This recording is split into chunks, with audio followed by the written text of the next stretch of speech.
delivering this very same lecture, same set of slides, alhamdulillah, same topic, starting in Scotland, Glasgow, Aberdeen, Dundee, and then I was in London, and now I bring myself to the southwest, alhamdulillah, today in Bristol and tomorrow in Exeter. It's been fun, it's been interesting, it's a topic that I'm very, very much interested in myself. I love learning about, still learning myself. Have some experience in over the last 7.5 years.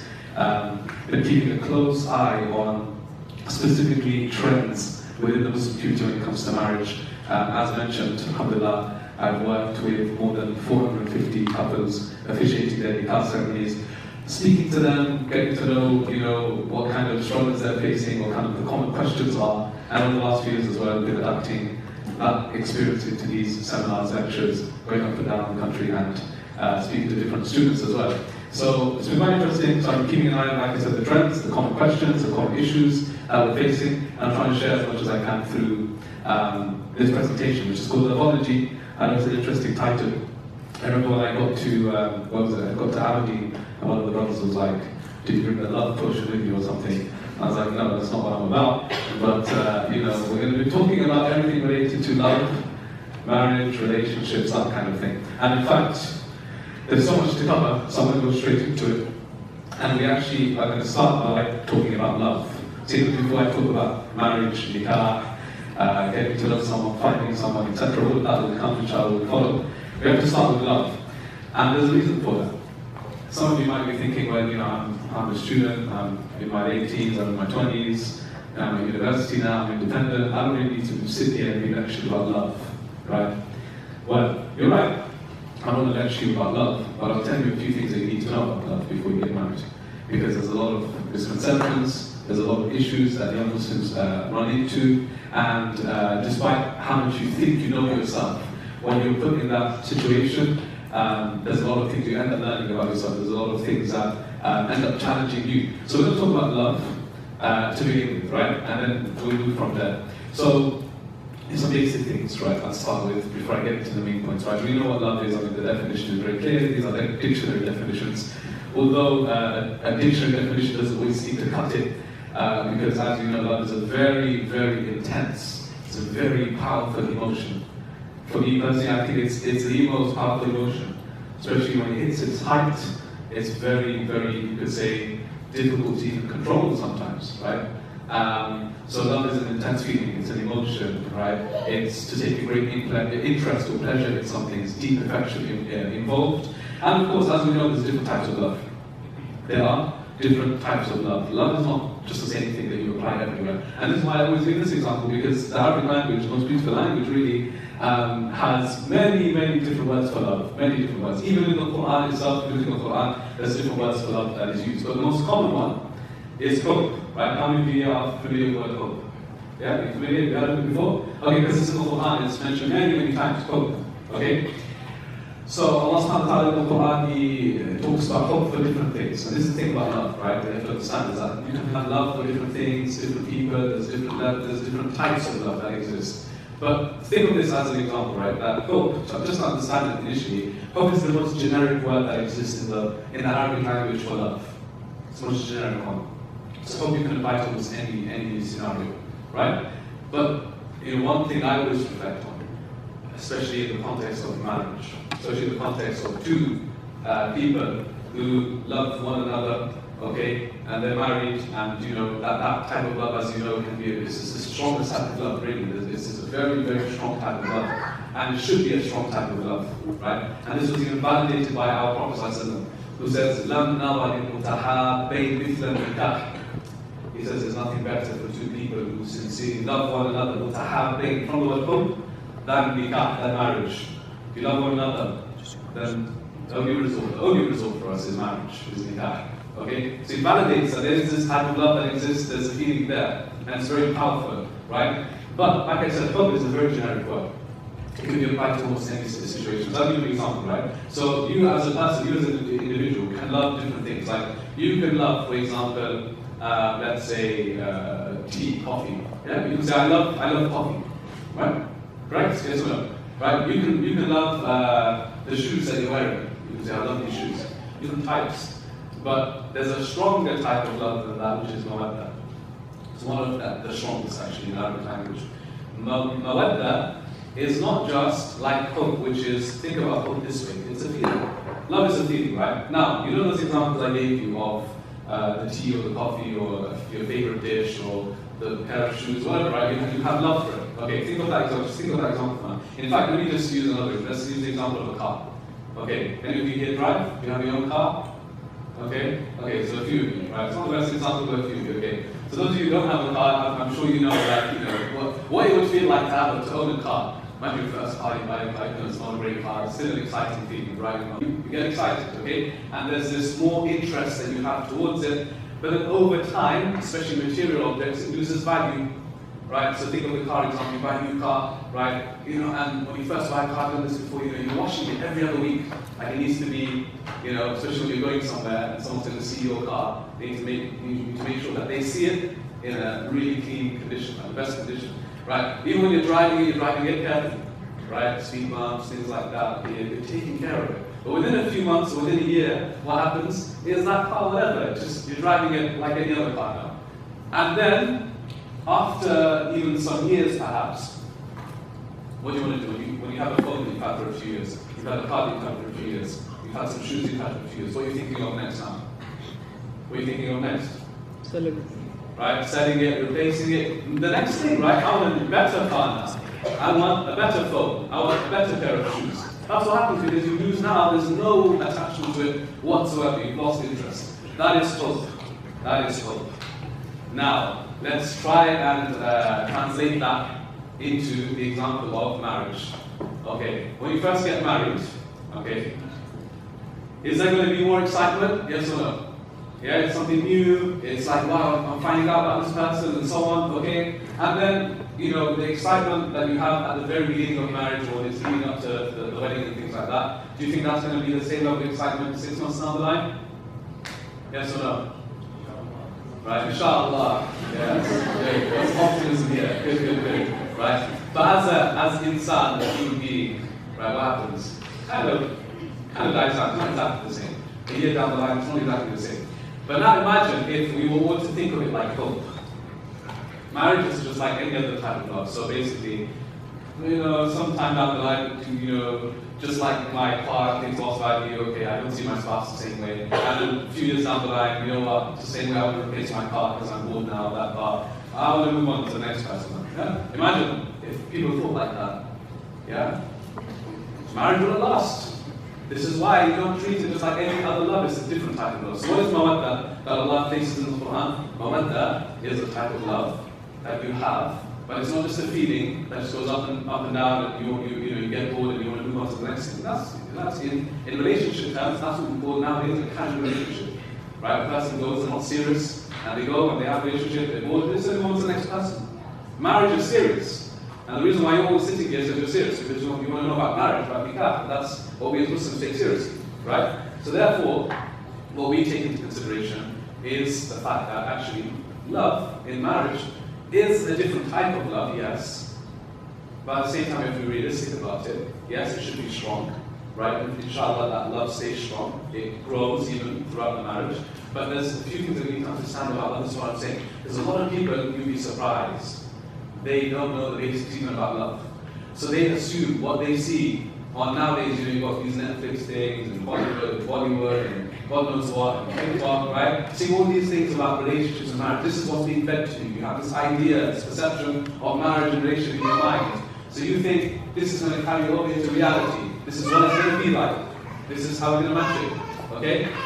So a lot of people with this expectation in mind when they get married and they don't experience the same thing now and they don't feel the same, then they feel disappointed. And this is why it's important for us to go through this. So just ignore the next points. I'm going to go to the last point, this part here, in capitals, where it says important. Important what? There are different stages to love.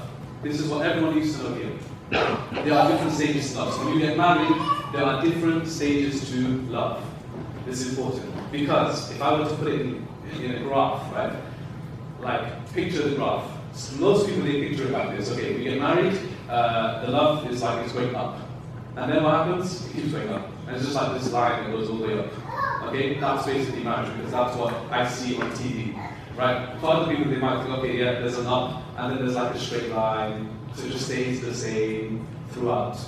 But no, anyone who's actually got a little bit of experience of marriage would know that yes, there's an up, there can be a dip, there can be a straight line, it can go up again, it can go down, right? That's how it is. But if you haven't set up yourself with that expectation, then you're going to be disappointed. And this is my main point here. You have to understand there's different stages to love, right? So let me ask you all a question before I continue. So you know you've all heard of this like honeymoon period thing, yeah? All heard of it? Again, there's all these terms that we hear, honeymoon period, this, that. Okay, so you have this honeymoon period, you're fine. But my point is actually beyond the honeymoon period. What I'm trying to ask you here is think of the first stage, if you were to put marriage into a first stage where the excitement, the love, all of that is like at a high. Right? As we said, naturally, there's a dip eventually, right? But what is the first stage of marriage, and how long would you say that first phase or that first period lasts for? You put it into days, months, weeks, years, whatever. I'm just interested to hear your answers. You shout it out. How long do you think? In other words, right? So far, it's like 6 months, 3 months, 1 year. Anyone different? Anyone say more than that? Yeah? 7 years. Okay. Right. Okay, it's good to know. Anyone think less than what we said so far? 20 minutes. Okay. Right. Okay. Right. Got some work to do there, right? That's what you say. No. Okay, so the research, this is not my answer, by the way, it's not my answer. The research has been done with this to find what is the average first phase of that relationship. Again, some of you are thinking in honeymoon period terms, so I want you to get the idea out of the honeymoon period, which is just when you first get married, you go on a honeymoon, then you come back, which is a few months. Get the idea out of your head. This is a different thing. I'm talking about the first stage of love in marriage, the first stage of a person's marriage, and the research shows that it's 2 years on average. The first 2 years, right? I'm not saying, by the way, again, please, just to reiterate the point, it doesn't mean that the first 2 years every day is like that high every single day. It's just that's the first stage of your married life. And then what happens after 2 years is that naturally there's a bit more of a dip, because in those first 2 years you've got to know each other, you've got to try new things, you've got to travel, whatever you've done. And then it's like life gets in the way, right? For some people, after 2 years they have their first child, right? For others, even if they have a child later on down the line, there's still what we call a slight dip, right? It's not a bad thing. Because like I said, it's natural as human beings to feel that dip. But here's the thing, some people, they think, those who are married, new into the marriage, they think it's a problem. And some people, they're like, I don't feel like I love you anymore.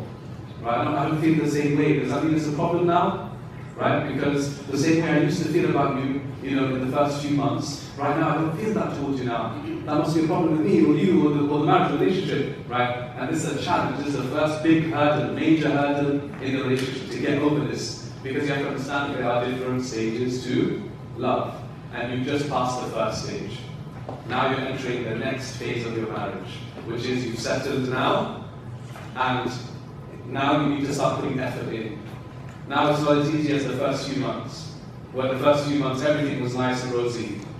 Your husband snores, and you're like, oh my God, it sounds so cute, right?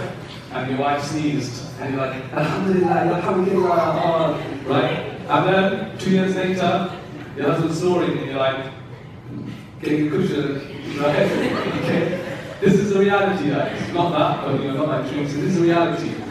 It's not easy anymore. Now, you learn about each other. Now, things are getting on your nerves, right? Now, there's habits that have been established. So now's the next stage of your marriage, which is, it's not going to be as easy as the first stage, because that was when things were new and exciting. So now we actually have to start understanding each other. What makes this person tick? Like, what kind of things make them happy? Small things, and this is why there's a book that I advise you all to read. It's very famous. It's called The 5 Love Languages. You heard of this? Dr. Gary Chapman. The 5 Love Languages. Everyone should read this book. Even people who are married, I say, if you haven't read this book, read it. Because it helps you understand your partner. What is their love language? What is your love language? It helps you understand what makes them happy. How do you speak their language in terms of love? Assuming that going to enter marriage with one kind of feeling, and that's going to continue throughout. Inshallah, it won't still be strong. I'm not saying be pessimistic. We're just saying it's going to require effort. And unfortunately, what we find today when couples start, thinking of separation and things like that, God forbid, is that they're not putting the same amount of effort in that they once upon a time used to. Right? They're not willing to make it work. Because why? They're based on things like feelings, or they've set their expectations too high. So all I'm saying is, when it comes to getting married, no problem if you feel that at the beginning, but manage it, right? And the last thing I'd say on this is, research was also done to ask, and this was done in the US actually, the same applies in the UK. Research was done in a whole pool of married couples, and they were asked, what is the number one reason why you got married? What is the number one reason why you got married? Now before the answers were given of, so to settle down, or to start our own family and things like that, the number one reason was what? Even before companionship. The number one reason was what? Essentially the word itself on the board. Love. Love, because of love, because we love each other, that's why. Right? Now you might think, oh, that sounds so romantic, right? But the problem is what we're saying here, like I said, my last point on this, is in order for love to be the primary reason for you to get married, this is a problem. It sounds nice on the surface, it sounds amazing, wow. But for love to be the ultimate reason why you get married, for most of these couples it was their main reason, because we're in love, we live together, so we love each other. That's why it just makes sense to get married, right? This is a problem. Why? Because when you consider someone for marriage, I'm not saying that you don't consider like love or feelings or attraction and things. This is fine. You can have that. Not everyone's going to have that same level, right? But there are more important reasons for you to consider someone for marriage than love. As an example, would you say that attraction is important for marriage? Yes or no? Yes. Yes, it is. Even in our Deen, we know the Prophet established this, right? And when he addressed the men, he said that a woman is married for 4 things, and one of the things that's considered is for her beauty, for her looks, and the same applies for a man. So therefore this is established. We know it's important to have attraction, right? But now imagine if someone said to you, the only reason why I married so-and-so, well the only reason why I want to marry them is because of their looks. Would you say this is good? No. No. Only for their looks, that's why you married them? Only for their beauty? This goes against the Islamic understanding, that's one of the reasons, but that's not the only reason. So likewise, love and attraction, I put that in the same category. I would say to put that at the very top of your priority list, this is wrong. Because for you to marry someone and then to have a happy, long-lasting marriage, love and attraction should not be at the forefront. Why? Because as we just established, love, the feeling is not always going to remain the same throughout. Even attraction, as you know, beauty, is not going to stay the same throughout your marriage. As the years go by, it's not going to stay the same standard. So you can't base it on that, but can you factor that in? Yes, you can factor it in, one factor. But even more important than those factors should be things like, are we compatible in the main areas, and I'll talk about that shortly, inshallah, what are those main areas that we need to look at. Are we compatible in those areas? Is there compatibility? What is this person's Deen? What is this person's character like? Okay, you factor other things in as well. What are they like? What's the family like? And things like that. You factor those things, they're more important. What are we like in terms of what we're looking for in terms of the future, in terms of our vision, in terms of key kind of areas that we're looking at in our future. That's more important, and then you factor in also the love and the attraction and things like that. That's fine. But don't make love the ultimate thing, because that's not the thing that's going to help you have a successful marriage. Okay, I think that's enough on the whole love thing. Let's move on. One thing I want to talk about, if we have time now, is a little bit about dating. I think that one's important, getting to know someone in this whole dating thing. Then straight after that, I think if we get some time, talking a little bit about, I don't think we're going to get time for that, so I'm going to talk about dating, and then we'll go straight to the things that you need to consider before marriage, because I think we're short on time. So, let's read this tweet out. I've got a range of tweets I'm sharing with you throughout the evening, by the way. This is the first one. So this is Ustadh. He said, my categorical advice to any 2 individuals who sincerely want to get married is don't date. The stress of doing what's outside of what's good for your soul will eventually cause issues in your relationship and will drain it from the blessings y'all could have had. Because he's American, okay? Right? I know I can't say the same. He's from Texas. He could say way better than me, alright, fine.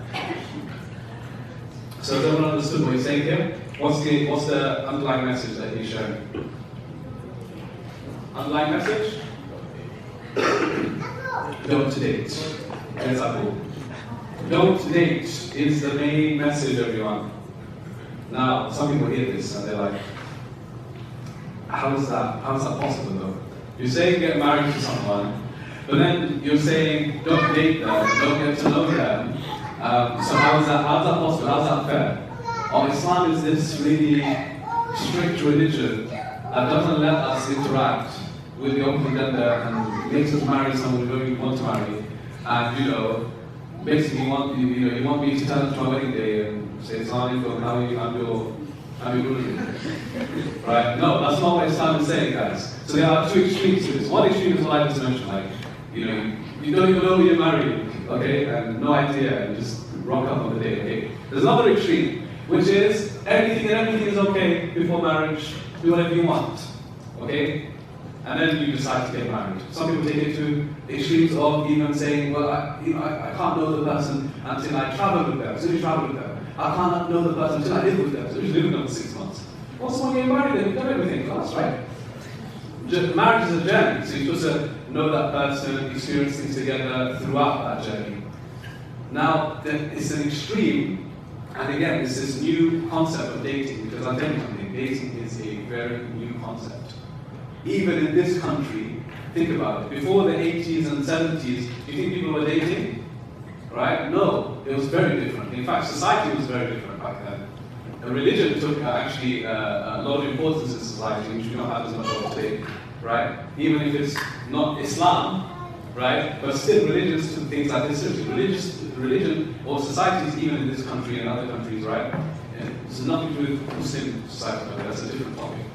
In these societies, what was important for people was even to the extent they would say that for a man and woman to be alone, this is looked down upon in society. There had to be a chaperone involved. There had to be a chaperone involved. This is here in this country.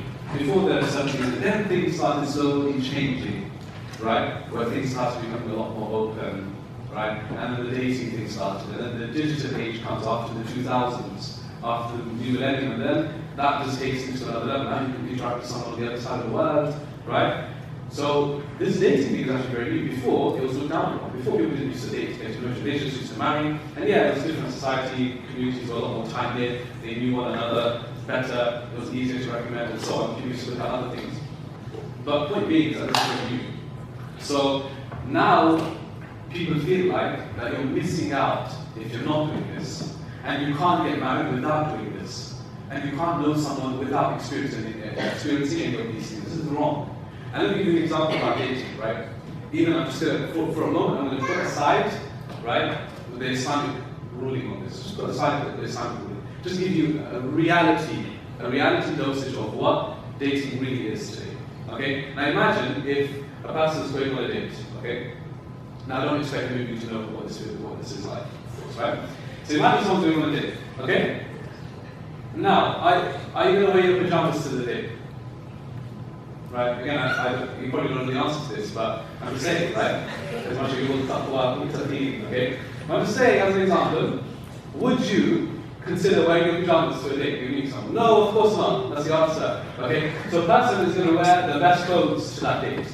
They're going to present themselves in the best manner. They're going to be conscious of every word that even comes out of their mouth. They're going to impress the other person, try to impress the other person. The other person's saying, is going to try and impress the other person. And then what do people do on dates? Where would they normally go? For a dinner or something, right? So, essentially what we're saying is that the whole thing of dating is a facade, it's fake. You're presenting a fake version of yourself, they're presenting a fake version. You're more conscious of how you're presenting yourself, how you're coming across, and how they're coming across, right? They're focused on that as well. And then you're doing an activity at the same time. So you're more focused on the activity, on the dinner, trying to go to the best place to have dinner, impress the other person. Okay, the second date might be going for bowling, the third date you're going to a cinema, right? So you're doing all these activities and trying to impress each other. So where do you get time to actually do this, speak about serious things? and figure out, is this person the right person for me to marry? It might take you a long time, you might eventually get there, but the point being is that you don't need to date someone to find out if they're serious or not.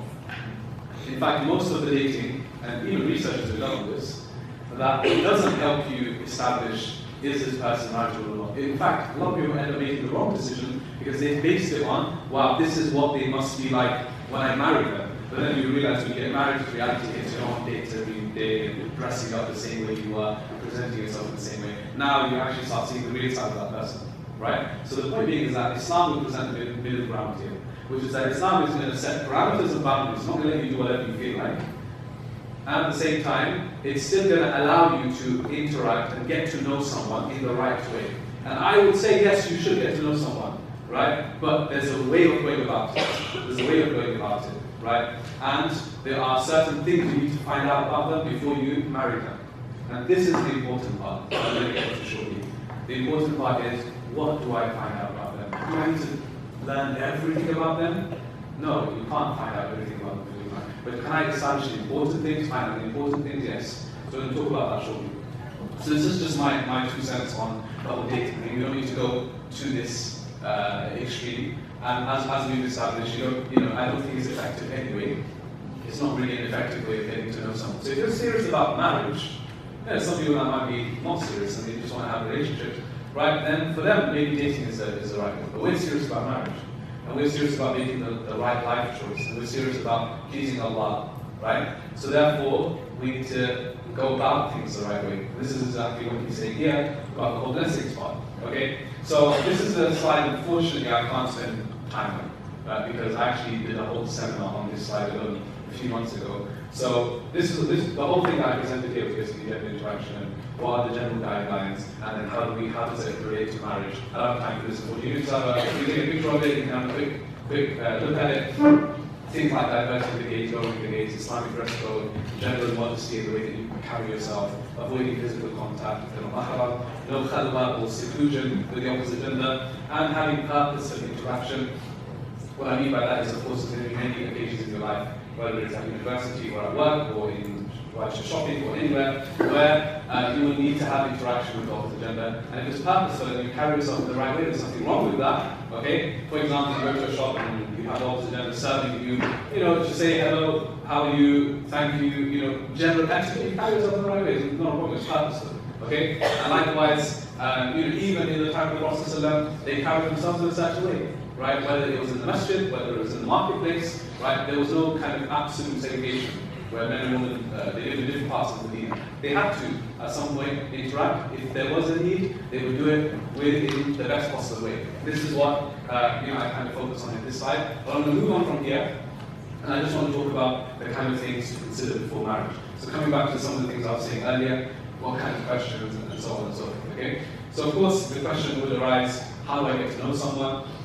For each person, it can be very different, right? For each person, it can be very different how you end up finding someone, how you get to know someone. So I can't really give you the answer to that. Because, someone living in, let's say, southwest of England, right? Bristol, okay, let's go even further down. Let's go to a remote area, like I'm heading to Exeter, right? Or you go down to Cornwall, okay? Think about Cornwall. Imagine you're a Muslim living in Cornwall, right? Or some small town in Devon. Versus someone who lives in London, Birmingham, Manchester, right? Would you not say it's more challenging for the person who's living in a small town, in Devonshire or Yorkshire or something like that, compared to someone who's living in a major city with a high percentage of Muslim population, right? So there's more chance of them coming across someone, right? Than that person who's got 3 other Muslims, right? Probably that's their siblings. So you see, I think they don't really have much of a choice in that regard, okay? By the way, for those of you who don't know, I grew up in Exeter. Right, I grew up next to that, so I was born. So I'm going actually, my family is still there.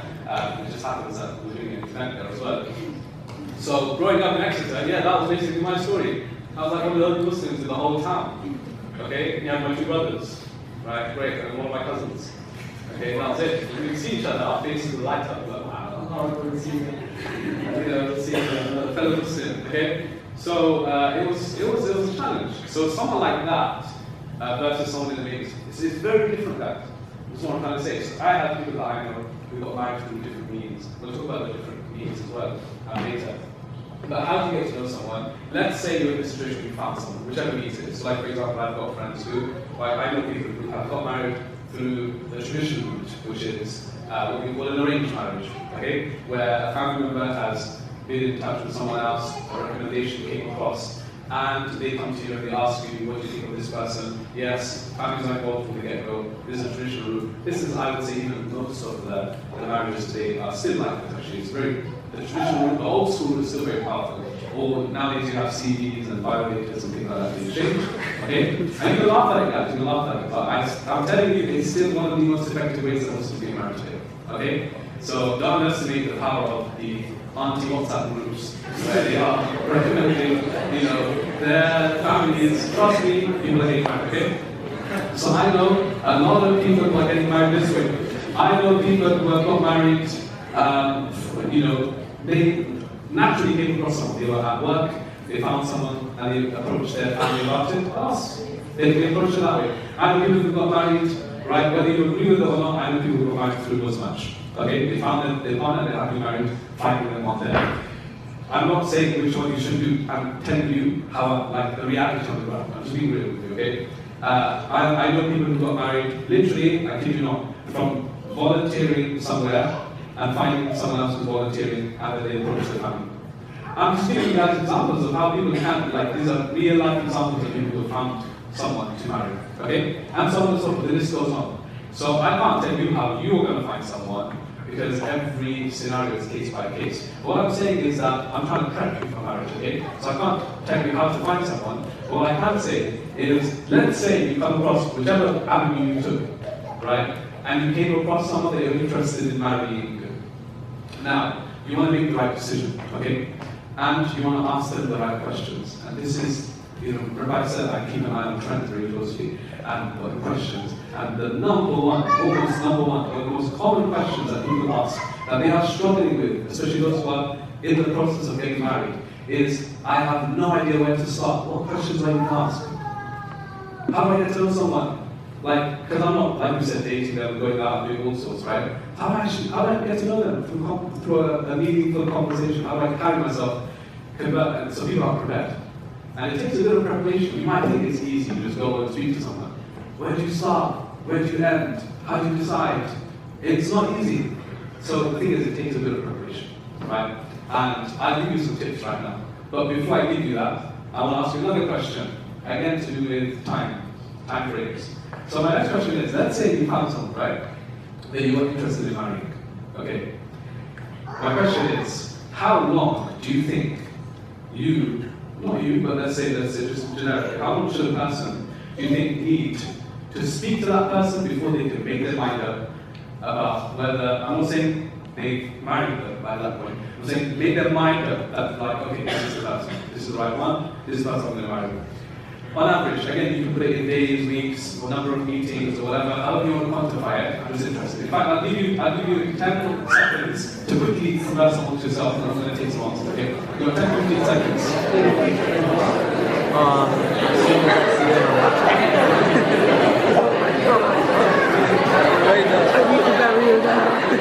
About 5 seconds. Okay, realistically, maybe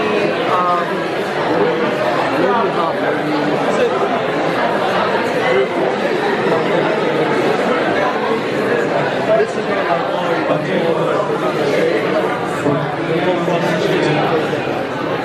So the question is, how long does the person need to establish whether they have found the right person?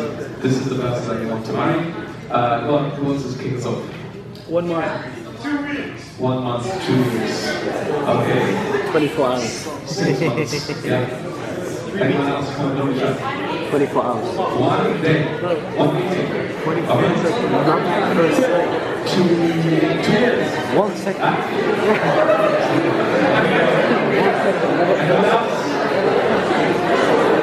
Anyone? 8 months. Okay, let's come back to this, okay? So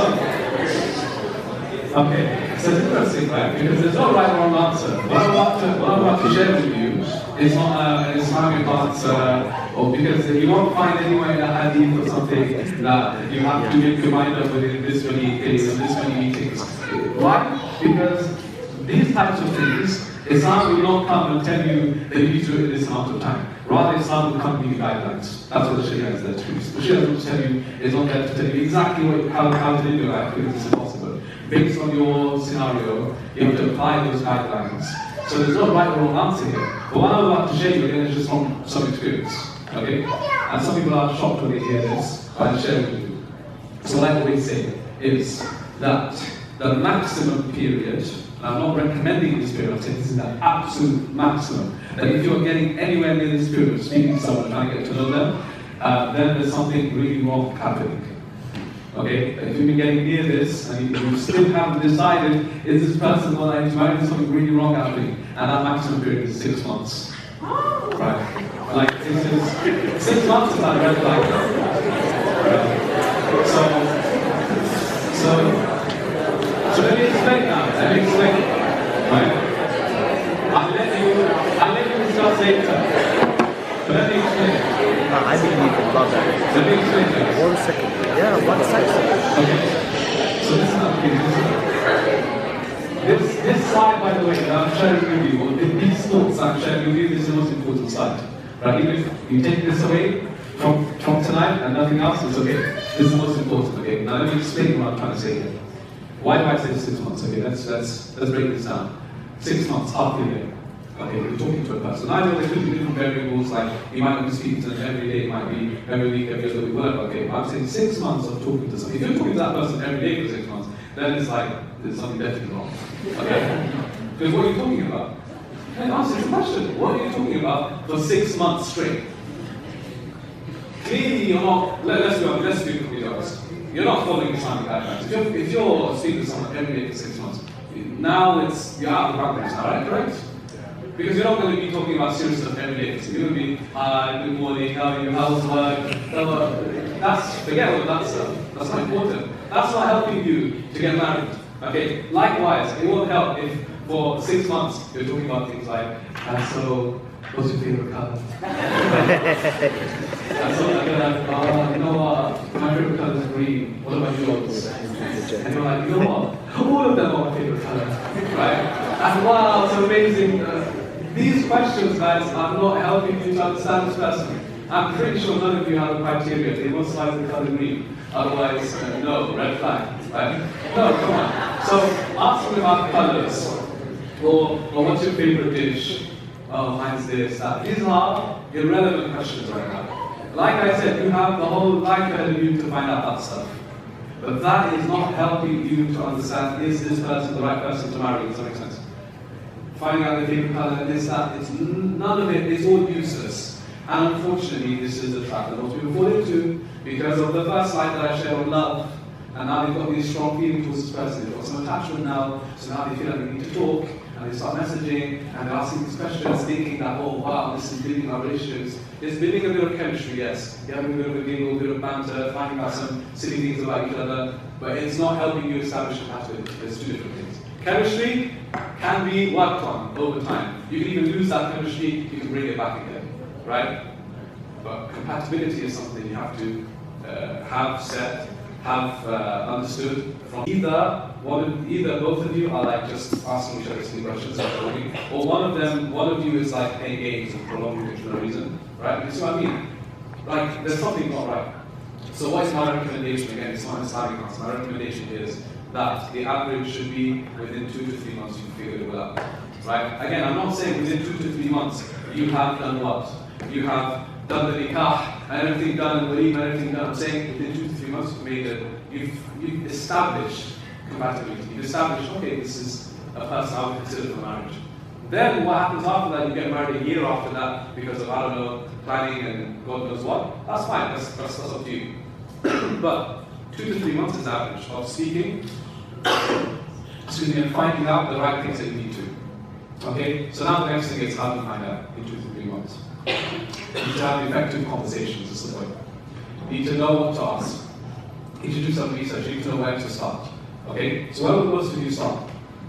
What's one of the first questions you will ask? Let's hear your thoughts. Don't be shy. Yeah? How many times do you pray? how many times you pray, okay?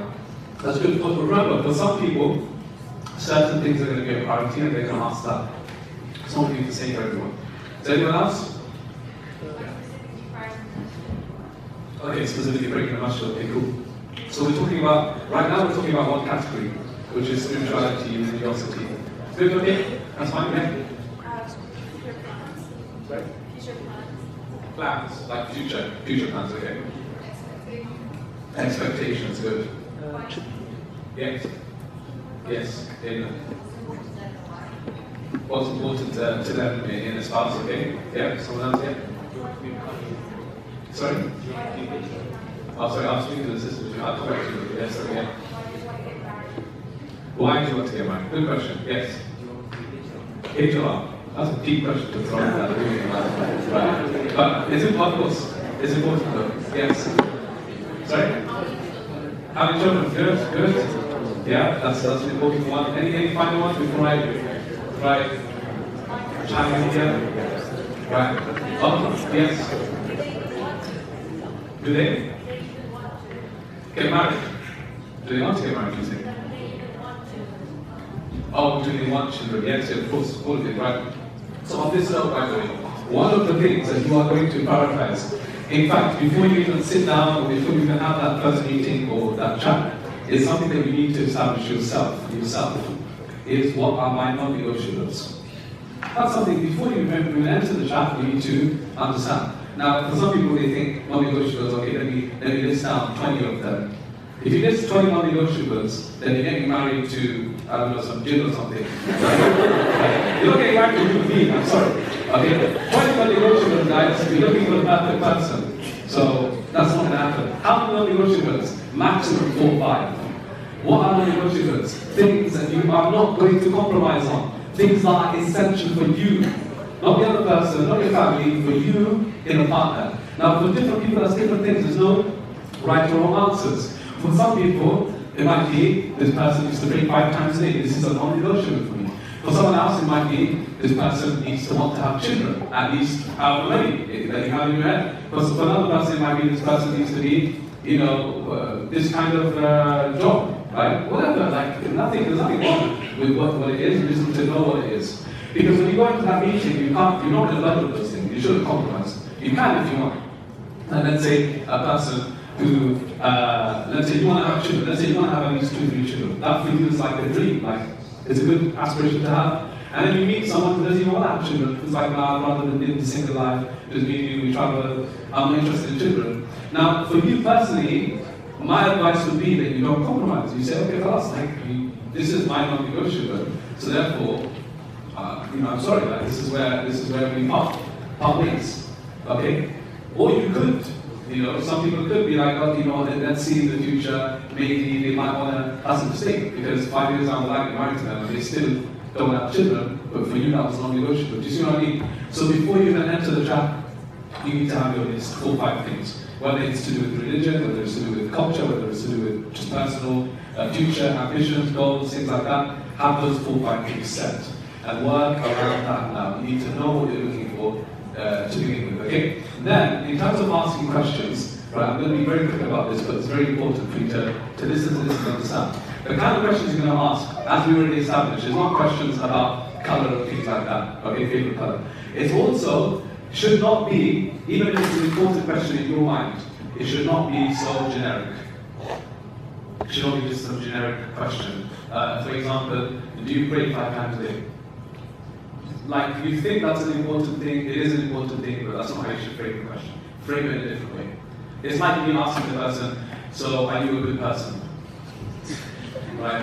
What do you think they're going to say? No, actually, I think you should reconsider. They're going to say, mashallah, I am an amazing person, right? Like a job interview, you walk into a job interview, and the person asks you, are you a lazy person? Are you going to say, yeah, actually? No, you're going to say, you're going to pick yourself up and say, no, I'm motivated, I'm focused, I'm active, I'm ambitious. Use all these superlatives to describe yourself. Think about, like, that's what's going to happen in a marriage thing. They're going to say, yeah, of course, mashallah, I'm a great person. If I ask them, do you have good character? Yeah, mashallah, 10 out of 10. Of course I do, right? Great character. So that's not how you ask. Even if you ask, do you pray 5 times a day? They might say, yeah, I do. and in their mind they're like, in Ramadan, you know. So when you marry them and you're like, why are you not praying for? Like, no, I meant, you know, roughly. You see what I mean? So frame it and be more specific. I personally would prefer for you to give a scenario. Make it a bit more scenario based, make it a bit more real when you answer the question. Right? And then give you a really lovely example. There's someone I know that wants to get married. And for them, one of their non-negotiables was that they wanted someone who prays 5 times a day. Right? For them, prayer was important because for them that was a sign that they were a bit taking their Deen more seriously. Okay? Now, I said to them, instead of going and asking, and if you pray 5 times a day, I said, make a scenario. So I said, does this person, as an example, do they work? They said, yes, this person works. They work full time. I said, okay, great. So now, when you want to speak to them, don't just say you pray 5 times a day. Rather, say to them, oh, so I know you work full time, which means naturally when you're in the office, there will be some prayer times that come in. What are the arrangements that you have made in your workplace when it comes to Salah? You see? What have you just done now? You have framed it, you have made it more specific, you made it scenario based. So now they can turn around and say to you, as an example, they could say, yeah, you know what, actually, I've already thought about this, I spoke to my manager, they've already given me a specific place to pray, so I take a break, I go pray my Dhuhr prayer, as an example, during my lunch break. So what does that tell you about that person? They are, you know, they pray, they're regular with the prayers, and they prioritize prayers, yeah? But you might come across someone who says, in that scenario, no, you know, I haven't really thought about that, or it's too embarrassing. But you know what, when I come home at the end of the day, I make up all my salah, I make up my Dhuhr, Asr, etc. What does that tell you? That tells you the person prays, but prayer is not there. Prayer is not there what? Priority, it's not the priority. So that's telling you something about it. Or they might say, you know, I don't actually pray like that, like I'm not praying like that. So it tells you that they don't pray for their priority. You see? So because you frame it specifically, you're finding out more about them. That's the way you ask the question. You can ask it about different things, whether it's character and things like that. You can ask it in such a manner, and you're giving them scenarios, right, of how they deal with something in this situation, how their relationship is like with such and such, right? What kind of things that they have done previously up until to get their previous experience from life like that. And another example, there's someone who was also going to, you know how sometimes families go over to see families as part of the whole wedding thing, right? Or as part of the whole marriage talks. So this person, you know, I advised them that again, they were someone who was looking for, you know, is this person serious about Deen and religion and prayer and things? And obviously they were meeting not just them, but the family. So I said, listen, when the time for Salah enters, you're going to their house, right? When the time for Salah enters, you don't say anything. You don't say anything. You don't say, hey, can I pray at Salah time or whatever. So you just observe at that time what happens. Observe. In the house, what happens. So they went and they sat and it was Salah time, so they observed, okay? And realized, this person realized that no one's like getting up from prayer, no one's mentioning prayer. So this person waits, until finally they have to now mention Salah because they're going to miss the Salah otherwise. And so, you know, is there somewhere I can pray? And they were like, yeah, of course. And took them to a separate room, gave them the prayer mat and left the room. So I said, this for you is the answer. I'm not saying that they're bad people. What I'm saying is that for you it was important that these people are serious about religion. Now what you just found out going and visiting the house is that because you didn't mention prayer, they didn't mention it, they were happy to let prayer pass. And when you prayed, they didn't join you. This is telling you something, guys. You have to keep a close eye on these things. Don't ignore things. Be smart about the way you're approaching marriage. Keep an eye on things. Keep an eye on the reality of the situation. Ask questions, be specific, and be smart about it. That's what I'm trying to say. So what questions should you be asking? The right questions. Focus on the right areas. So for example, one area, as we said, is the person. Understand them. What are they like? What is their personality like? What is their character like? Another would be Deen, which is very important for us. What's their sense of religiosity like? What's their religious background? Praying and things like that. Another would be the family, right? Like it or not, family is important. So you can understand what is their family like, what's their relationship like with their parents and things and so on. Okay, culture even, custom comes into that. What's their family culture like? Okay, and then another area would be future and children, visions. Do your visions align? Is there compatibility there? Even if you do complete different things, right? Compatibility does not mean that you are an engineer and you marry an engineer. That's compatibility. No, you could be the complete opposites in that regard, but it's what you're looking for in future. Do your visions align? So these are just 4 or 5 examples I'm giving you of important areas that you need to establish a pattern in. If these tick the box, then inshallah you're on the right track. Then you can make your mind, okay, this person is eligible, this person is, I'm considering to marry them. They might not be the perfect, I'm not saying they're the one, the perfect one, right? But you're not looking for perfection, you're looking for the right person, right? And that's what's important, okay? So, these are the kind of things that you should also be looking out for. And one last thing I'll add, by the way, is as well as you asking the right questions, please don't underestimate the importance of things like character reference. Second opinion, right? Whether it's from your family, those with more experience, those who are already married, teachers, mentors, even from their side, if you can get references about this passage, is important. Right? Don't just judge purely based on your assumption or just your family. Try and get, if you can, it's not always possible, but if you can, try and get external references about who this person is. Whether it's from the community or someone who may know this person, okay? Right, the scariest part, this is the last slide I'm going to, by the way, before inshallah we come to an end, but this last part I'm going to end on a very practical note. The scariest part, this person says, about seeking marriage is not really about who the other person is, but it's actually about who you are as a person. Only when you have to describe who you are truthfully do those rose-tinted glasses fall off. It's better to ask yourself now instead of later, right? So what we're taking from this is, you've probably heard of the famous saying, which is, everyone's looking for the ideal spouse, but no one's willing to become the ideal spouse themselves. Everyone's looking for the perfect partner, but no one's really thinking, how can I become the perfect partner, right? Everyone's looking for a 10 out of 10, but then if someone's looking at you, are you a 10 out of 10? That's a question, right? So these are the questions you can ask yourself. So, in other words, the last slide, everyone, before I finish, is literally, before you get married, you need to understand you. You need to understand who you are. You need to invest in yourself. You need to make yourself the best person who's prepared for marriage, right? And someone who is going to be a good spouse. Because in marriage, there's no 50-50. There's no 50-50 in marriage. Whoever told you that is lying. It doesn't work that way. You can't give exactly 50%, 50%, right? What there is that each of you is trying to give 100%, right? But some days, you might be giving 70% and your spouse 30%. Another day, it might be they're giving 90% you're giving 10, right? It really depends, but it's not 50-50, it's about you both trying your best, right? Now, you can't just be relying on the other person, whether it's in terms of Deen. Okay, yeah, inshallah, I'm not someone who prays, but I'm going to get married to someone who, mashallah, is very religious, so I'm sure they will change me.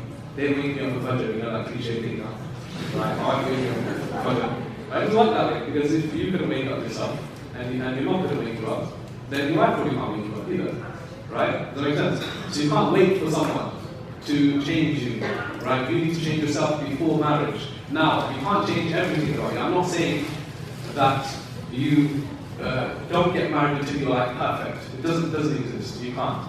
But there's some things you need to prioritize before marriage. So this is why I always end on this table, because in this table I've listed some positives and negatives. You should know some basics about you.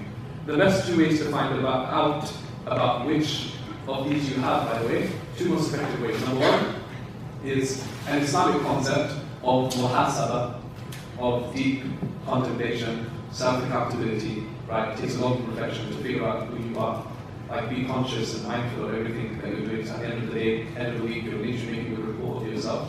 Okay? And the second way is to get feedback, mashwara, from other people, so mentors, teachers, very close friends, or people with more experience that you trust, that will give you unfiltered but wise feedback at the same time, and you learn about yourself through that. Like, they can give you advice about what might be some negative traits in you that they realize. And you have to be open to that. You can't be offended if they mention it. You have to be open, right? So those are the best 2 ways. So there's certain things you might learn about yourself, like, wow, mashallah, I'm actually, or people have said that I'm quite well-mannered, I've got good manners. It's an excellent trait to have, guys, good akhlaq and manners. But imagine the opposite. Imagine if you're someone who's known to be ill-mannered. This is a trait that I would say you need to prioritize before getting married, because you can't be ill-mannered towards your spouse. They might take it 1 day, 2 days, not going to take it longer than that. You have to be nice and good and with good character towards your spouse, of course, right? There might be other things here, like you might be arrogant, self-centered, narcissistic. right? Something you need to work on. You might be lazy, laid back about life. So you get married is responsibility now, so you can't be laid back. Okay? You might have a very fixed mindset. What does that mean? You might not be open to any kind of change, right? So someone putting something out, you might not be open to any kind of change, right? In marriage, you have to adapt. You have to change along the way. You can't just be, like your way is the only way. It's my way or the highway. Okay? Similarly, like someone who you might learn about yourself that you find it very difficult to accept when you're wrong, accepting responsibility, never apologizing. Right? Imagine in a marriage you never apologize. Right? Can you imagine that? Right? It's not going to work. It just won't work. You have to at some point apologize and accept responsibility sometimes. Right? So what I'm saying is that there's certain qualities. I'm not saying become perfect before marriage. I'm not saying work on every single thing. I'm saying prioritize. There's some things that are really important that you need to work on before marriage. Invest in yourself. Right? Really work on yourself. Because ultimately, you want the other person who's looking at you to also see something good. Just like how you're looking at the other person. Right? I'll give you one funny example to end with, right? Because again, I was speaking to one guy once, and he was coming up with his own CV biodata thing for marriage, right? So he said that in his criteria, he's looking for, he said something like, this hijabi, praying 5 times a day, righteous, Muslim, God-fearing woman, right, mashallah, and I saw it on the bar, it's amazing, man. So I just asked him a question, I said, so, mashallah, do you pray 5 times a day? He said, Akhi, just got it out there, man, 5 times a day, I tried. So I said, okay, that's fine, I'm not here to judge you, it's not my responsibility like that, like, inshallah, you would pray, but, I said, why are your criteria then? Are you looking for hijabi, 5 times a day, righteous, this is that? Like, look, put your standards of where you are, isn't it? I'm being serious, right? So, I'm not saying you can't find someone right, I'm saying that you have to look at yourself as well. You can't just expect to marry this great person ticking all these boxes and you're not doing it. That's what I'm trying to say. Try and tick some boxes first. Try and work on these things. Like I said, don't expect that you're going to marry someone and they're going to change everything. Right? You have to appreciate certain qualities in each other. Like before, Khadija was married the Prophet. What did she see in him? One of the main things. He was a Sadiq and an Amir before he got married, before he became a prophet. He was honest and trustworthy, a truthful person, trustworthy, reliable, he had integrity. This is what she appreciated about him, so she marries him. Musa, his wife, Allah tells us the Surah Al-Qasas. She describes to her father 2 qualities that Musa had. She says, Inna khayran man istajabta al-qawi al-amin. I've seen 2 things in this guy. He's qawi, he's physically strong, and he is al-amin, he is a very trustworthy man. Already before they got married. They got married, right? You have to appreciate certain things that are beyond the superficial. We have to also work on yourself as well. I think we've got the last week before we end, which is, before you start planning your ideal wedding, start planning your ideal marriage. Right? Nothing wrong with having a nice wedding and celebrating your day. But remember, it's only one day, it's only a few hours. So please don't spend your whole life thinking about the perfect wedding, and the dress, and the ring, and the car, and this, that, right? Rather, you want to think more about your marriage.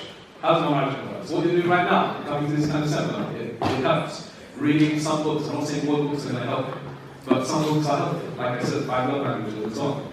Attending classes, just learning more, figuring out more about yourself, investing in yourself. These things are helping you to plan for, inshallah, a good, happy, ideal marriage. May Allah subhanahu wa ta'ala bless us all, grant us goodness in dunya wal akhirah. We are going to come to a Q&A session. I know there's going to be some announcements that are made, but I just want to quickly run you through 2 things that are going to be available before you leave, inshallah. It's going to be here, because I know the sisters are leaving from that way. We're going to put out some things here. So 2 things that will mention. One is a copy of my book on Surah Yusuf. So that's going to be it's £10 a copy of card machines. It's 40 life lessons from Surah Yusuf. It's an amazing story, so it's broken down for you. And the final thing that I have, and this is actually something that we have not launched online yet, and that is this right here. So my wife and I, we worked on this over the last year. It is a set of marriage conversation cards. There's 170 marriage conversation cards. It's 4 categories.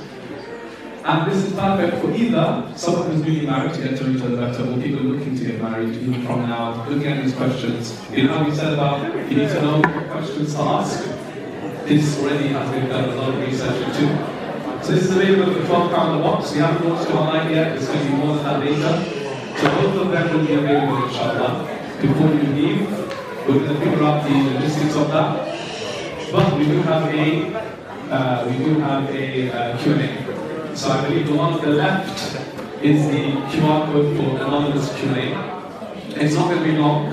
I'm going to only have maybe 15 minutes, max 10-15 minutes of Q&A. So I'm going to prioritize the more important questions. So please start getting your questions in from now. Okay? Those questions, inshallah. Alright, so let's just start with some from here. Let's start with the brothers, with the sister. Please. What is your view on Islamic dating apps?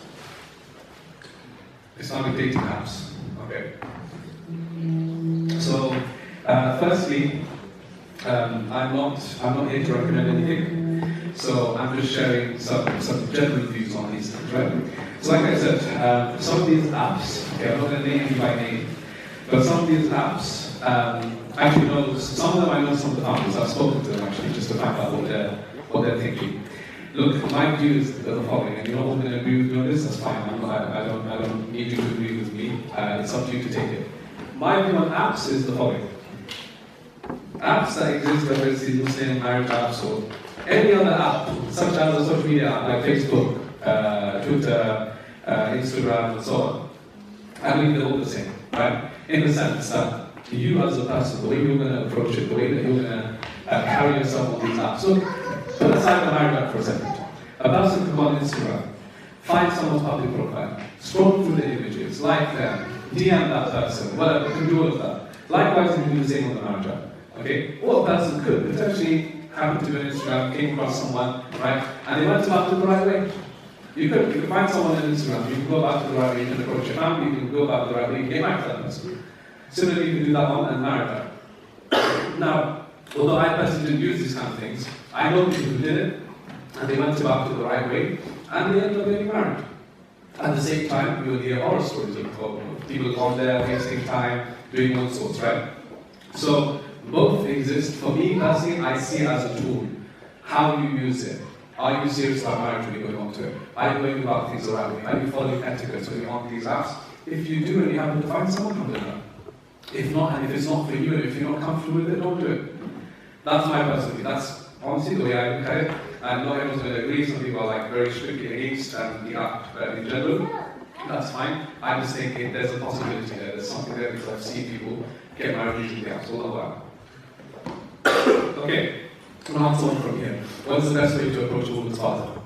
This seems to be the most vital question currently.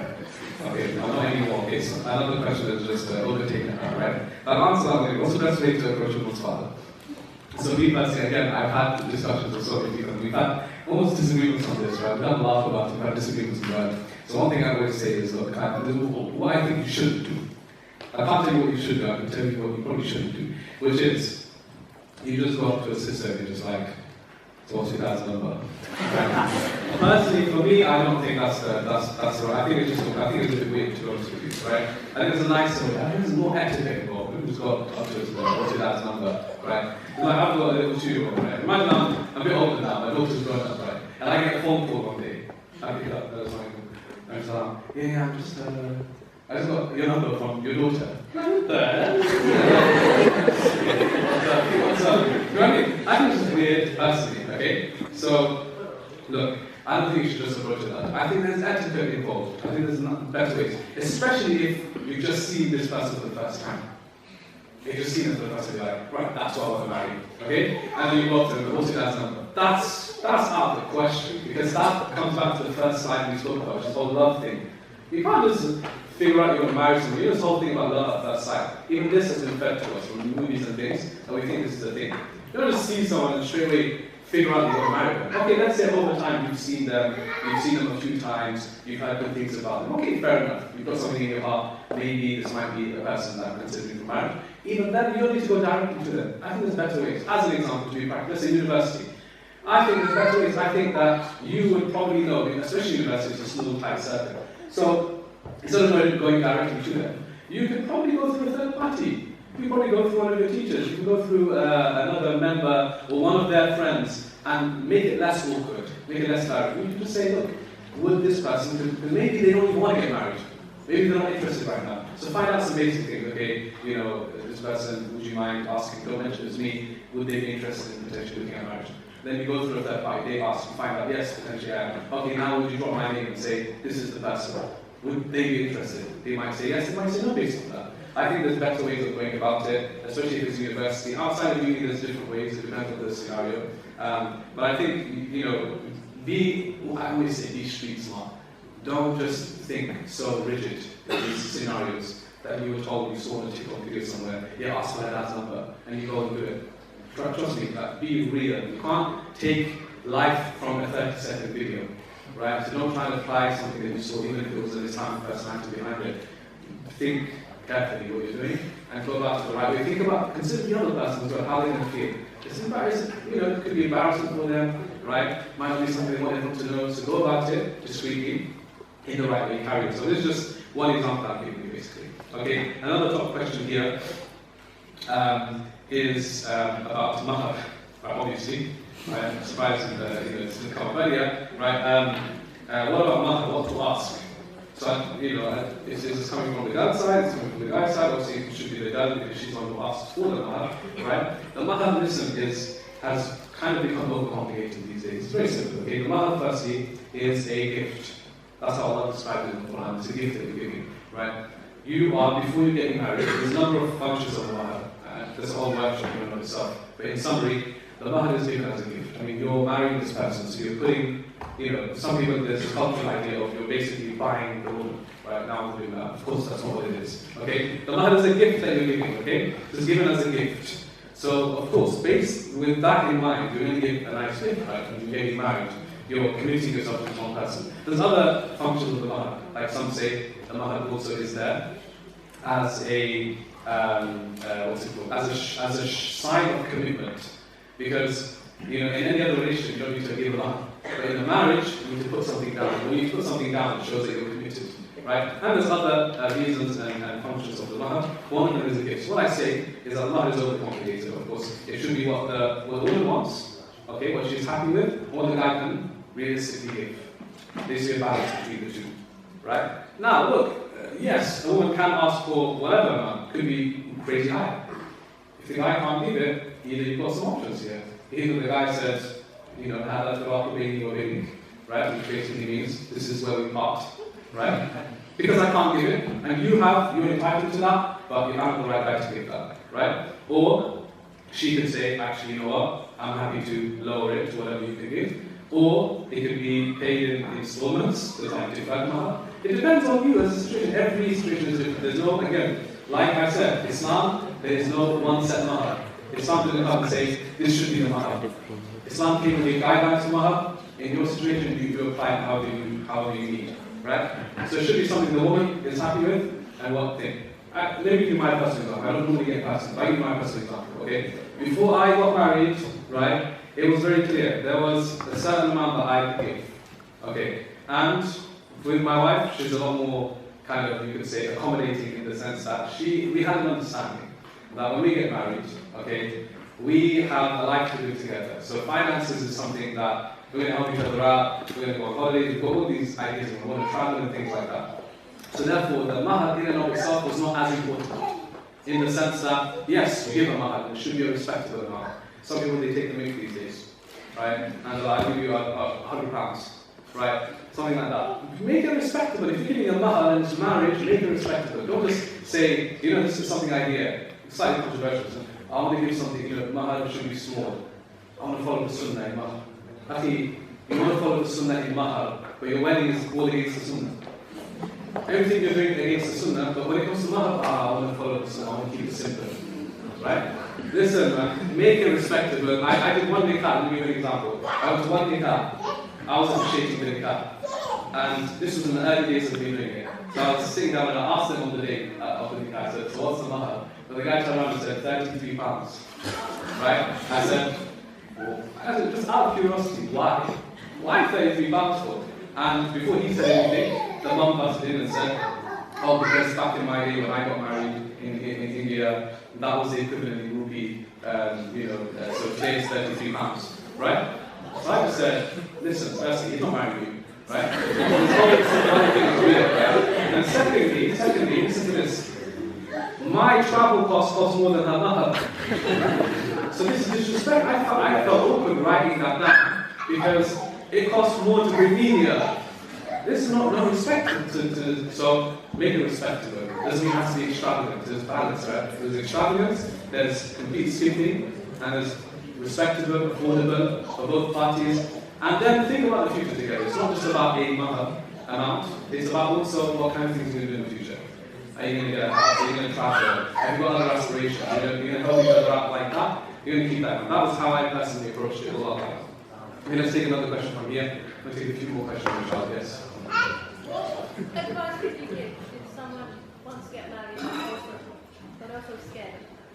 Okay, yeah, this is a very, very common question as well, thank you, which is someone scared about marriage. Firstly, what I say, number one, is that it's completely natural to be scared, because we all know as humans we have fear of the unknown.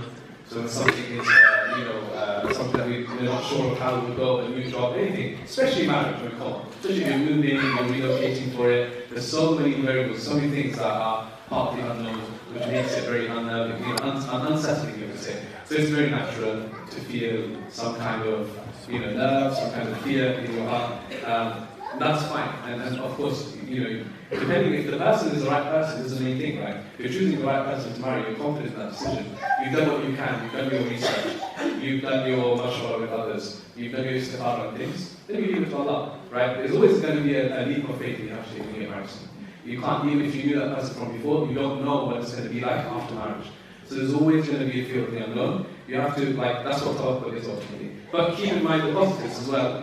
That ultimately marriage is a journey, right? Journeys always begin slightly, in the unknown, but ultimately it's inshallah it's going to be something that blossoms. So all I can say is, as long as you do the best that you can before you get married, right? And this is why we talk about those questions and finding out about that person and all of those things, then there should really be nothing to fear about.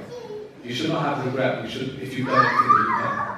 But some people, they don't do everything that they can, then they go into a marriage, or maybe they make hasten a decision or something like that. And then there's something that happens. You want to have contentment of the heart. You did everything that you could, you got the references, you did everything you could, then inshallah you make a decision. But like I said, it is natural to feel that. Yes? Is it wiser to get through uni, graduate, rather than do it again, honestly, it's really case by case. Some people would say it's ideal to get married as young as you can, and whether it's you can do that at uni, then you finish. Other cases, maybe not. It's not possible. Maybe the parents will be waiting on that. Maybe I would say again, it's case by case. How do you know you're ready to get married? There's different factors. Age is one of them. It could play a part. But it's not the only thing, because I've met 18, 19-year-olds who mashallah are very mature and level-headed. I've met 28-year-olds who have no responsibility in life. I don't have to carry on. Honestly, I've met both. I would say the 18-year-olds more ready to get married than the 28 in this case. But I've seen the opposite. I've seen mid-20s and that kind of thing. It really depends, honestly. It really, really depends. If there's a situation where you can't get married, like you get nikah done, great.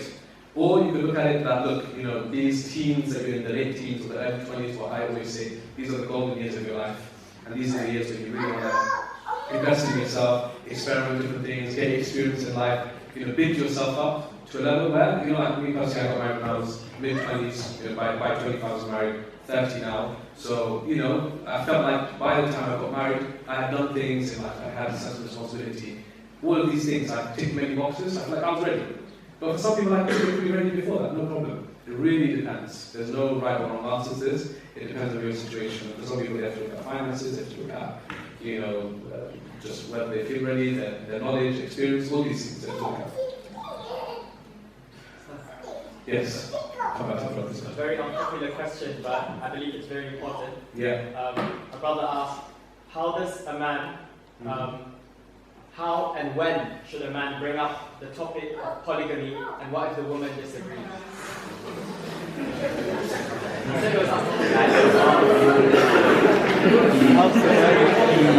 Took one for the brother. I didn't say that. I didn't ask that question. No? He asked that question. It's not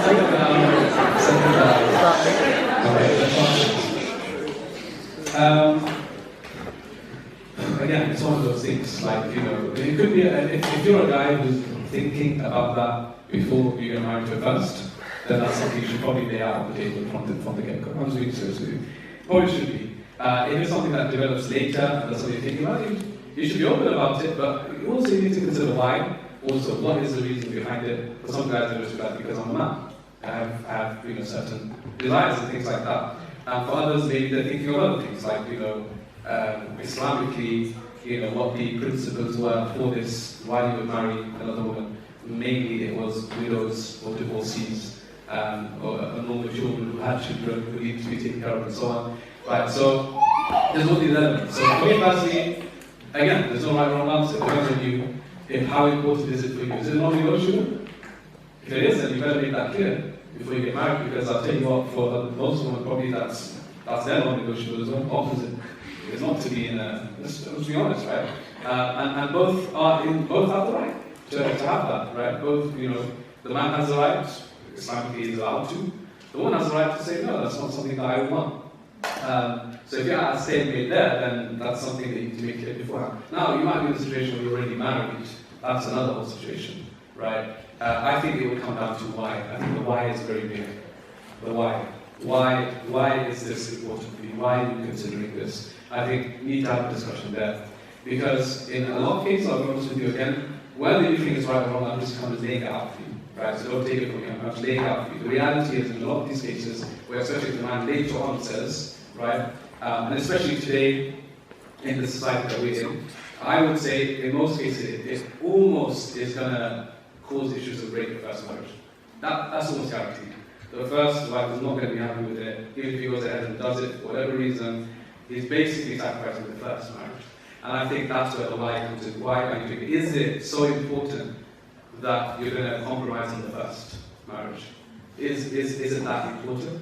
So I think there's a big question there. I think, and I think that person needs to really sit down and discuss with someone with more experience from the community, teacher or someone, like why, and get, because remember, it's just because something is allowed or permissible in Islam doesn't mean that it's recommended or you should do it. So there's something else there. I'm not saying yes or no, I'm just saying based on your sectors, you need to look into that and figure out the why and so on. Yeah? Well, okay, I think we're going to have to finish by 8:30, so give me a few minutes. I'm going to have a quick look at some of these ones here. Okay, like another popular one is, what do you say to someone that wants to delay marriage because they have an older sibling to get married first, they are young, they're comfortable to tell their parents? I think, you know, if that's what they want to do, if that's what they want to do, that's up to them when they want to get married. I'm saying if they want to get married before the first sibling, which is a cultural thing, some of you might be surprised to say this, but it is a cultural thing, where the older sibling was to get married first, so there's this hierarchy, there's this order of doing things. But if they're ready to get married before the older sibling, then they need to be an adult about it. Right? You need to approach your parents and be an adult. You need to be mature, have a conversation about it. And sometimes when that fails, and whether it's about marrying someone before your sibling has, or whether it's about marrying someone that you might like and they might not like, or whatever it is, in any of those situations when you approach parents or family, I think it needs to be done in a way where you're level-headed. You know, you're not gonna basically end up disrespecting or saying something that you regret. But at the same time, remember your parents, they want what's best for you. Your family want what's best for you. A lot of times, that's what they want, okay? So when they look at you, a lot of times they see you as someone who is still that basically child they used to run around all the time, you change nappies for. That's how they probably still see you. You're like, no, I'm 20, 25 now. They still see you like that. Oh, I see the nappies. What do you know? You know nothing. Right? That's usually how it is, guys. So you need to change that perception, because there's a transition, which is a difficult transition. I have to do it, everyone has to do it. Where the transition is where your parents start seeing you as an adult. And in order for them to see you like that, you need to act like one. You need to show them that I'm more independent, I'm more responsible, I'm not fully relying on you. And you need to still show them that you're close to them, you have a good relationship. Like something that I found with some young people, I'm not saying it's their fault, I think that they've been very distant with their family growing up, right? And then when it comes to the marriage talk, now all of a sudden they will sit down and chat to me. You see what I mean? So before that, an adult would already work on that relationship, so that when it comes to this conversation, they're willing to hear you out. They see you as an adult. Okay, you're not just a kid anymore. I'm actually going to hear and listen to what they have to say. And I have to go through that, everyone has to go through that. So that's what I would say essentially this conversation or any other conversations. Last couple of questions from here. Right, who's got some remaining questions? Okay, we'll take one from here. Take one from here. Okay, we'll try. This is going to be quick fire, yeah? Yes. How do you approach? No, sorry, I chose the sister first. sorry. I was confused with my hand gestures. Yes. What if your non-negotiables change after time? If it changes after time, okay, great. Then you have something in marriage which is called, it's a big thing, and I think it's the most important quality to have, which is the willingness and the ability to adapt, adjust, change, and compromise. And honestly, that's what marriage is all about. Literally, marriage, if I had to sum it up, and this is I keep you on, this is literally the one answer I give when someone asks me what's the most important quality is this. It's the willingness to adapt and to compromise. You know why? Because that's exactly what's going to happen. Whether it's your non-negotiable, whether it's your preference, whether it's your vision in life, things will change over time. Maybe, not all the time, I'm saying things will change. You wouldn't even change yourself. Right? When you get older, you start to change, you start to mature, you start looking at life different. So naturally that happens, and each time you need to adapt with each other. You need to adapt, and you need to have that willingness to see that okay, this person may change, this person will adapt, this person will change, this person may change their preferences or something. It's that willingness to adapt. I think that's what marriage is all about. Literally, you're not always going to be the same, like the same feelings we talk about with love. Also, similarly, certain things are going to change throughout. I think, like I said, as you go through the different stages of life, you're going to end up understanding each other better. It's going to become easier to adapt. And there's something that's called, there's a lot of psychology research on it, this is like called mature love. Mature love is not the kind of love that you think about when you're a teenager. Mature love is things like this. That is the compromise, is a sign of mature love. Like when you're in your 30s, 40s, 50s, you're more willing to kind of adapt, right? There might even come a time where you need to make difficult decisions together. It's okay. That's what relationship is like. That's what marriage is like. So I think that's what it comes down to: the willingness to adapt and having that in mind, inshallah. Right. There's a brother here who wants to ask a question. Assalamu alaikum. I was just going to ask, how do you approach a situation where you don't know how to get in contact with the girl's family for marriage except through her? Then you just ask her. That's okay? Yeah. Well, like I said, you have the etiquette of approaching her. So the same way that I answered the other question about asking for a father, you can still find a way to contact her family through a third party, even if it's not someone who's your family or something like that. There's ways of doing it. There's a nice way of getting in touch. Like I said, I think it's exactly the same by mention of the first question. You just need to relay that into this scenario. It's the same. And trust me, the world is very small, guys. You know, especially in the UK. UK is tiny. It's a tiny island. Yes, there's millions of Muslims now. It's a tiny little island. And social media makes the world even smaller. If you're in the US, it's a completely different ballgame. Right? One state is the size of this country. Right? So it's actually very small. Each town, community, you'd be surprised how many people know each other. You'd be very surprised. Right? So don't underestimate that. Don't underestimate your network. There's only probably one or two people standing between you and that person's family. Right? You can actually find out a lot. And this is why I'm saying you have to be street smart when it comes to these things. There's one person who asked me, find out more about this person and more about the family. So I just said, look, give me the name of the person, give me the street that they live on, the name of their father.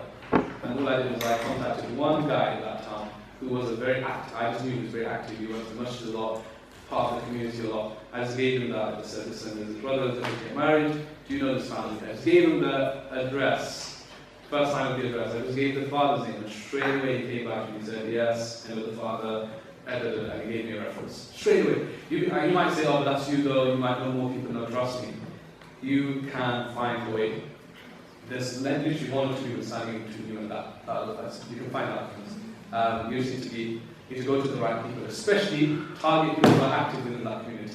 You'll probably find that person who's active in the masjid more, active in this part of the community more, like Bristol. There's people who are involved more in the masjid, more in this community, more in that community more. Those are the kind of people you want to target more. I feel like I've gone over time. Are we do we need to do a hard stop now? Do you think we can get it past halfway? One more question? Okay. Okay, one more question. How many questions are left from here? Because I'm just giving up on this now, it's too many. Right, the brother here, the brother here, I think there's a sister over there at some point as well. Okay, class, go for it. This question is actually about divorce more. It's due to the stigma surrounding divorce, it can lead to women staying in relationships where they're unhappy. How can you advise a woman in this situation? Clearly you go into the marriage with optimism, but what about a situation where there's been mistreatment? I believe that they can seek the Sharia counsel for a divorce. However, there's still stigma surrounding that. The fact that she wants to end the marriage, how can she navigate the situation with the pressure from her family? Yeah, I think. So I think. So this question is a bit more specific because we're talking about divorce here, right? But having said that, obviously, number one, we go without saying there shouldn't be a taboo, although there is, but there shouldn't be a taboo or a stigma attached to divorce. I think it's obviously something that's very much driven by culture and the community, so it shouldn't be. Look, if someone's stuck, unfortunately, in a situation where they're in an unhappy marriage and they want out, then number one, what's important is that support system. The family is supposed to support that person at the very minimum. They should be able to approach family and be like, this is my situation, this is what's been happening, right? So from an Islamic point of view, yes, we know that the first recourse would be to get reconciliation or getting a third party involved.